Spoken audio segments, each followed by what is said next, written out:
This is the third part in our NMR series. This is the carbon 13 NMR spectroscopy lecture. I'm going to extend some concepts that we discussed in the proton NMR lectures, talk about the chemical shift range for carbon 13 and some of the similarities to what we see in the chemical shift trends with proton NMR. And then I'm going to talk about both proton-coupled and proton-decoupled carbon 13 spectra, and I'll explain what that means in detail. So I want to relate back to what we talked about with the proton NMR and look at the spectrum for Npentane, where we have 5 carbons in a straight chain and the hydrogens attached to them. Knowing what we know about proton environments and symmetry, it's pretty reasonable that we should expect 3 proton environments in the HNMR spectrum of this molecule. And in fact, we do see all of those protons, and there are 3 proton environments. But when we look at the spectrum itself, it appears as if there's only 2 signals. And that's kind of an interesting thing, which I want to use to build into carbon 13 NMR. So the first thing to notice is that our CH3 group on the end has a CH2 unit next to it. So we'd expect, using our n+1 rule, that that would make a triplet. And we do sort of see that triplet here with an integral of about 6, corresponding to both of those symmetric methyl groups. What's interesting is we have this strange looking feature in the middle with an integration of 6, corresponding to these 3 CH2 units in the center of the pentane molecule.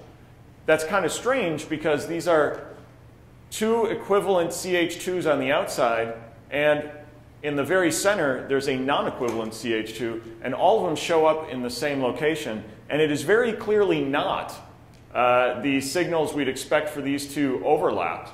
The CH2 unit here has 5 hydrogen neighbors, so we'd expect a sextet.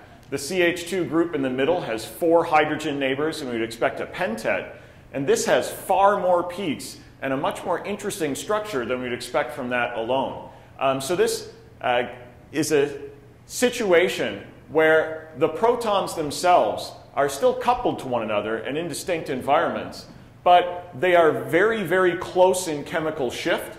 And as a result of that closeness in chemical shift and the fact that they're coupled to each other, we get what we refer to as second-order effects. And the n+1 rule breaks down in cases such as this, where the coupled protons are very close in chemical shift, and we see these sort of strange features. And in fact, we actually see second-order coupling in this first signal. This is not a 1 to 2 to 1 triplet that we'd expect from first order. What we actually have is some changes in the intensity. These outer features are less than half the height of the center feature, and so even though it looks like a triplet, it's actually displaying some of that second-order character. We see the same thing if we extend the chain from Npentane to Nhexane. Again, we have a symmetry element in the middle of this molecule, and so we have 3 hydrogen environments, but they show up in 2 locations in the spectrum in a very similar fashion. The 2 CH3 units are here together with an integral of 6 in what is close to a triplet, but in an even more exaggerated fashion, this is not a 1 to 2 to 1 triplet. We have an even greater intensity in the center than we saw before. The 8 center CH2 protons also all show up together in one signal, and we're getting even less structure in this spectrum as a result of having more protons involved in the coupling. And this sort of trend continues. And if you extend the chain further, you see that the outer CH3s form something that kind of looks like a triplet, although it's a little bit perturbed and not the true 1 to 2 to 1 triplet. And all 40 of the CH2 units, 20 CH2 units, 40 protons coalesce together into something that almost looks like a singlet. And so in these cases where we have a lot of second-order effects, the proton spectrum itself doesn't give us a lot of information about the connectivity of these molecules.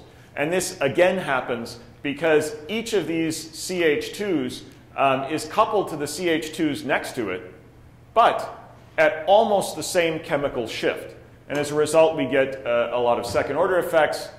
We don't get the 1 to 2 to 1 triplet. All of this coalesces into one large singlet. So carbon-13 can give us some insight into structures like this because of a couple of factors. One is that carbon-13 is NMR active, and we can detect carbon-13 much the way we do proton, so that's convenient. What's a little bit less convenient is that carbon-13 only makes up about 1.1% of the naturally occurring carbon. So while in proton NMR, we're seeing almost all of the hydrogens in the molecule, we're actually seeing about 1.1% of our sample when we do carbon-13 NMR because of the lower abundance. One of the advantages or disadvantages, depending on the situation, is that because this is so low, it almost never happens that there are two carbon-13s adjacent to each other in the same molecule coupled to each other. That's a very, very low probability. So we don't see a lot of carbon-13 to carbon-13 coupling. One of the advantages which helps us investigate these pentane and hexane molecules quite well is that the chemical shift range for carbon-13 is much, much larger. Almost all of the proton chemical shift range is between 0 and 20 over here on the far right, whereas carbons are much, much more spread out. Being more spread out, we don't see the second order effects that we would in the proton spectrum for these molecules, and we can resolve those different carbon environments in a way that we couldn't resolve those proton environments. One thing that I will talk about later is often these spectra are decoupled in such a manner that we don't see coupling between the carbon-13 atoms and the NMR active protons that are attached to them, although I will show you some example of proton-coupled spectra as well. So this is the C13 spectrum of hexane, which we just looked at in the NMR. The NMR spectrum was not able to decipher the difference between the CH2 units in the middle of the molecule. We can clearly see in the carbon-13 spectrum 3 distinct singlets in this spectrum, and those correspond to the 3 different carbon-13 environments. All of these are singlets because we've removed the coupling to the hydrogens that they're attached to. And one thing that's really important about carbon-13 NMR, which makes their analysis a little bit easier than proton, is that as a result of this decoupling, the intensity of the signals themselves are no longer useful in terms of relating back to the number of C13 atoms that make that signal. So all of these 3 signals on the right are made by 2 carbons. They clearly don't all have the same intensity, and that's not something to be concerned about. That's part of the experiment itself.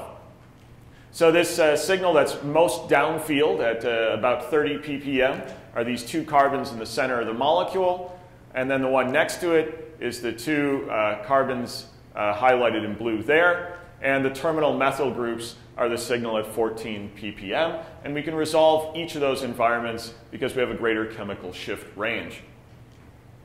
The signal over here on the far left is the NMR solvent itself. This is chloroform that's been deuterated, which is typically used for an NMR solvent. In this case, we see a triplet due to the coupling between a carbon-13 chloroform molecule and the NMR active deuterium, or 2H, as I have listed here. And there's a coupling of the carbon-13 to the deuterium. And because deuterium has a spin of 1, we get this characteristic 1-to-1-to-1 triplet. And so this sort of a signal is going to show up in all of our carbon-13 spectra, and we can just assign it to the carbon-13 chloroform and not worry about it over much. So this is a carbon-13 spectrum which has not been decoupled. So this is a spectrum that is showing what happens when carbon-13 is coupled to the NMR active hydrogen that it's attached to. This is a spectrum for methanol. We have our chloroform down on the left at about 77 ppm. And there is a quartet for the carbon right about 50 ppm, where we have a 1-to-3-to-3-to-1 quartet. which is coupled to these 3 H's that are attached to it. There is a really big coupling constant over the 1 bond distance between the carbon-13 and its proton, somewhere in the range of 100 to 200 hertz. In the case of methanol, it works out to be 144 hertz, which in the carbon-13 spectrum has a signal ranging from just above 45 to somewhere in the neighborhood of 53. And so we have a pretty big spread for those couplings, but they can be resolved. Once that coupling to the proton is decoupled or removed, we see that all of this coalesces into a singlet, and we see a nice intense signal for the carbon in methanol. It is shifted downfield from where we'd expect TMS over at 0 ppm due to the proximity of this electron withdrawing oxygen. And in much the same way we see chemical shifts caused in the proton spectrum by electronegative groups, we see those same effects in the carbon spectrum. So this is another example of a hydrogen-coupled spectrum. This one is ethanol.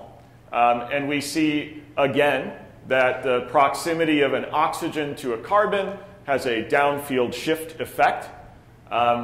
In both of these cases, we see coupling due to the protons that are attached. There are 2 protons attached to this carbon, so we see via our n+1 rule a triplet of 1 to 2 to 1 intensity. We have a 1 to 3 to 1, 1 to 3 to 3 to 1 quartet for the CH3 group over here, where its carbon is coupled to 3 hydrogens. And over at 77 ppm is the chloroform signal. When this is decoupled and the coupling of that hydrogen is removed experimentally, the spectrum simplifies a little bit, and we get singlets instead of these triplet and quartet features. We see a nice, easy to resolve signal for each of the carbons, and it's worth noting that their intensity is much greater than the CdCl3, even though they were much smaller in intensity to begin with. So all 3 of these signals coalesce into one, all 4 of these coalesce into one, and they all get an intensity boost by the decoupling process. And part of why we decouple the spectra and lose this information about connectivity is we see an enhancement of the signal strength in the carbon-13 spectrum. The range is well known for carbon molecules, and there are plenty of correlation tables like we see with proton NMR. This is an example of one from Professor Hans Reich. We see down at the TMS region all of our sp3 hybridized types of carbon, whether it's an alkyl or there's some functional group. Sort of in our middle range is where we typically find our sp hybridized carbon atoms, our alkynol or cyano type groups. And so we have sp3 on the right, sp sort of in our middle range, and on the far left we have all of the sp2 hybridized carbons. And it's a very useful and diagnostic thing to be aware that carbons doubly bonded to other carbons show up just above 100, whereas carbons that are doubly bonded to heteroatoms or in some sort of allene type structure show up much closer to 200, and aldehydes and ketones oftentimes show up over 200, and so those are some useful regions. For the most part, we use carbon-13 to identify sp3 hybridized, sp hybridized carbons, and sp2 hybridized carbon atoms. So here's another coupled spectrum. This one's slightly more complicated. This is for ethocyanoacetate. All of the carbon environments are labeled up here A through E. Carbons B, E, and D are all sp3 hybridized and show up on our upfield region over here. Carbon C and carbon A are of the sp2 and sp variety. So we see them having a significant downfield shift. This signal right here fits with what we'd expect for an sp hybridized carbon atom. And this signal way down here north of 160 is what we'd expect for an sp2 hybridized carbon. And that's exactly what we see when we do those assignments. Notice that all of these signal intensities are significantly below the chloroform signal. If we decouple this molecule and run this NMR spectrum in a decoupled manner, we see a big growth of intensity in all of those signals relative to the signal strength of the CdCl3. And in particular, we see a big growth in the signals that have hydrogen atoms attached to them. And this is another useful feature that we can use to assign signals in a carbon spectrum. In general, sp and sp2 hybridized carbon atoms that have fewer hydrogens attached to them will see less signal enhancement and will often be of lower intensity than those sp3 type carbon atoms that have some hydrogen atoms attached to them.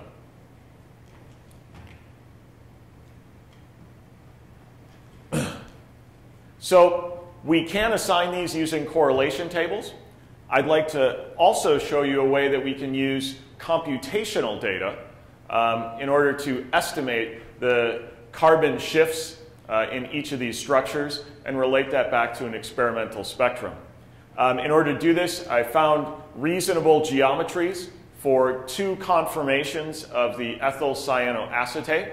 And I used Gaussian 09 and WebMO, which you'll learn about in the coming weeks, to estimate the chemical shift of those carbon atoms. I did this first using a B3LIP 631GD calculation.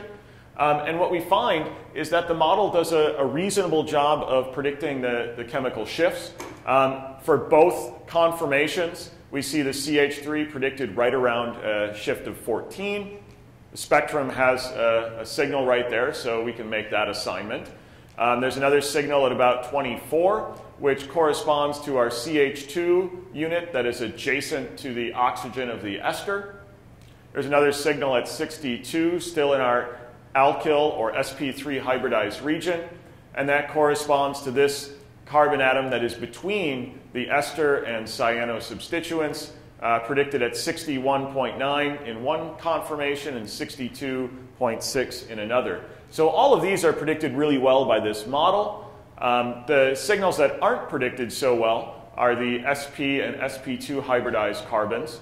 The sp hybridized carbon is predicted at about 101, shows up at 113, which is a significant, greater than 10% error in the prediction. So that wasn't predicted so well. The sp2 hybridized carbon is predicted at about 155, which is within 5% of 163, and so that's, again, a little bit of a rough estimate. The exact values of these aren't particularly useful from the prediction, but certainly the relative trend fits very well with what we see in the experimental spectrum. One thing to be aware is these NMR calculations are heavily dependent on how good the geometry of the molecule is and how good the model is that's used to make the predictions. For comparison, I have another prediction using a larger basis set, which means there are more orbitals at each atom included in the calculation. And you can see we again get very similar predictions. We actually have a bigger error in the prediction of the signal at 63. We see an over-prediction for both of these structures using this model, although it does a much better job trying to predict the sp hybridized carbon, which is now predicted right around 116, which fits much better with the observed 113. The sp2 hybridized carbon is over-predicted now almost as much as it was under-predicted before by about 7 ppm. So this is a useful tool. Often with quick computational results such as these, you wouldn't expect quantitative agreement, but they certainly can be used to make assignments because they do and should have good relative agreement with the experimental spectrum.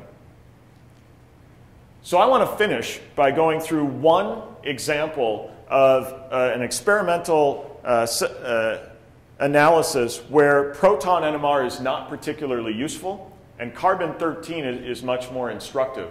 And this is looking at a synthesis done in Chem 346 where aniline is turned into this sulfur-substituted aromatic ring in an attempt to make a sulfur drug.